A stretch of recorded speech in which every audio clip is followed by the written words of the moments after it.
Hello दोस्त, RRB NTPC का 7th phase exam ख़त्म हो गया है।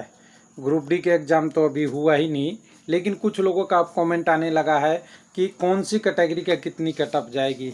तो देखिए, कटअप के बारे में हमने प्लेलिस्ट ऑलरेडी बना रखा है, वीडियो के बहुत सारे बना रखा है हर टॉपिक का।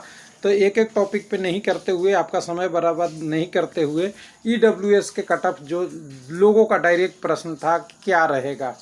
तो देखिए, अभी तक ये नया कैटेगरी है, बहुत लोगों ने इस पे अप्लाई भी नहीं किया है। बहुत सारे पोस्ट पे कुछ लोगों का सर्टिफिकेट नहीं था, किसी ने यूआर सेलेक्ट कर लिया जल्दी में, किसी ने कुछ किया, जिस कारण से अभी ये अनएक्सपेक्टेड है। फिर भी कई सारे एग्ज़ामों में आने लगा है रिजल्ट। तो पहले हमने एसएससी का भी दिखाया था और कई जगहों पे दिखाया था, वैसे ही एक आईप का जयपुर का रिजल्ट आया हुआ है। ऑफिशियल प्रूफ कर सकते हैं, जयपुर मेट्रो रेलवे का रिजल्ट आया है। और यहाँ पे हम मेंटेनर वाला कैटेगरी करते हैं, क्योंकि मेंटेनर वाले में कंपटीशन कम होता है, इजी दिख जाता है सारा। हालांकि 2, 4, 5, 10, 12 पोस्ट मैक्सिमम थे, 3 कैटेगरी अगर कह रहे तो सबका कटअप आपको लेके आएंगे। लेकिन यहाँ पे एग्जैक्ट बताते हैं कि किस कम्युनिटी वाइज कटअप रहेगा। तो एक्सपेक्टेड तो हमने पहले भी बात कर लिया है कि कटअप का सीरियल नंबर तो यही रहेगा, यूआर, ओबीसी, एनसीएल वाले कैटेगरी। उसके बाद आपका ईडब्ल्यूएस, जैसे नीचे भी दिख रहा हो आपको, उसके बाद एससी और उसके बाद में एसटी। लेकिन एससी और ईडब्ल्यूएस में हो सकता है जहां कम पोस्टों का हो वहां इंटरचेंज हो सकता है। ऊपर के 2 यूआर और ओबीसी ऊपर रहेंगे, ईडब्ल्यूएस और एससी लगभग बराबर में रहेंगे और एसटी का कम रहेगा। ये तो सब लोग जानते थे। तो चलिए, छोटा सा एक वीडियो है जिसमें हम दिखा देते हैं एक एक करके कि कैसा रहा कटअप।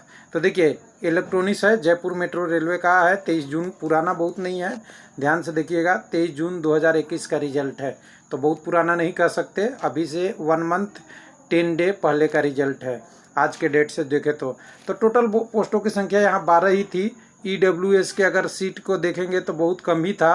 तो ईडब्ल्यूएस का सीट यहाँ पे केवल जनरल में 3 का था, यानी मेन का, वोमेन के लिए कोई नहीं था। इसमें भी अगर कटअप देखेंगे तो इसका कटअप दिया हुआ है, मुझे तो कटअप से मतलब है। तो हम नीचे कटअप पे आते हैं, रिजल्ट दिया हुआ है 12 कैंडिडेटों का टोटल।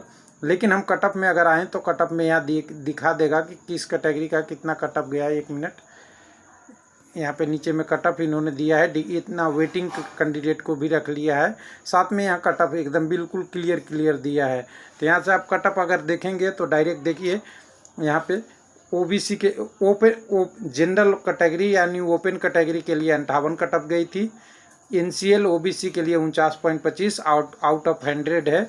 ईडब्ल्यूएस का यहाँ पे देखिए 52 और एससी का 44 और ईडब्ल्यूएस का यहाँ पे इतना। लेकिन यहाँ पे देखिए, ध्यान दीजिएगा, एनसीएल और यहाँ पे ईडब्ल्यूएस का कटअप इंटरचेंज है। ईडब्ल्यूएस का कटअप ज़्यादा है, ओबीसी का ज़्यादा कम है। लेकिन सेम वेटिंग कैंडिडेट में जाएंगे तो ओपन कैटेगरी का ज़्यादा है, आपका ओबीसी का ज़्यादा है, और यहाँ पे आपका ईडब्ल्यूएस का कम है, उसके बाद आपका एससी कैटेगरी का है। ऐसा क्यों हुआ? तो यहाँ सीट के कारण होता है। सीट 1, 2 सीट 4 सीट थी, इसलिए ये इंटरचेंज हो जाएगा। एक कैंडिडेट ने अच्छे नंबर ला लिया, इसलिए हो सकता है चेंज हो जाए।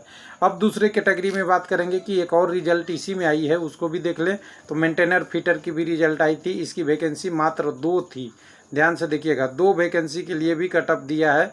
तो इसमें यूआर और ईडब्ल्यूएस का केवल सीट था, तो दोनों का इन्होंने दे दिया है कटअप 66 और 61। लेकिन एक कैटेगरी और थी जिसको हमें देखना जरूरी है, जिससे हमें आरएससी, जिसमें टोटल 3 पोस्टों की संख्या थी। 3 में देखेंगे तो यहाँ भी कटअप उसी तरह से दिया है सब कैंडिडेट का। तो इसमें ओबीसी और यूआर और ओबीसी का सीट था। तो यहाँ से देखिए, जनरल में 1 पोस्ट थी, तो इसका कटअप आपका गया है 59, ओबीसी का 49 और ईडब्ल्यूएस का 49.50। यानी एक ही सीट है, तो एक कैंडिडेट कौन सा कितना लाया उसी पे डिपेंड करता है, क्योंकि कटअप तो ये कोई मायने नहीं था, क्योंकि एक ही कैंडिडेट है। अगर वो 40 भी लाता तो उसी का सिलेक्शन था, 80 भी लाता तो उसी का आएगा, एक ही कैंडिडेट का आएगा। यानी कटअप तो वही रहेगा जो कैंडिडेट क्वालिफाई करेगा। लेकिन क्वालिफाई के बाद देखिए, 2 कैंडिडेट वोटिंग में है, तो 41 है और ईडब्ल्यूएस का 43.50 है और जनरल के लिए आपका 49.50 है।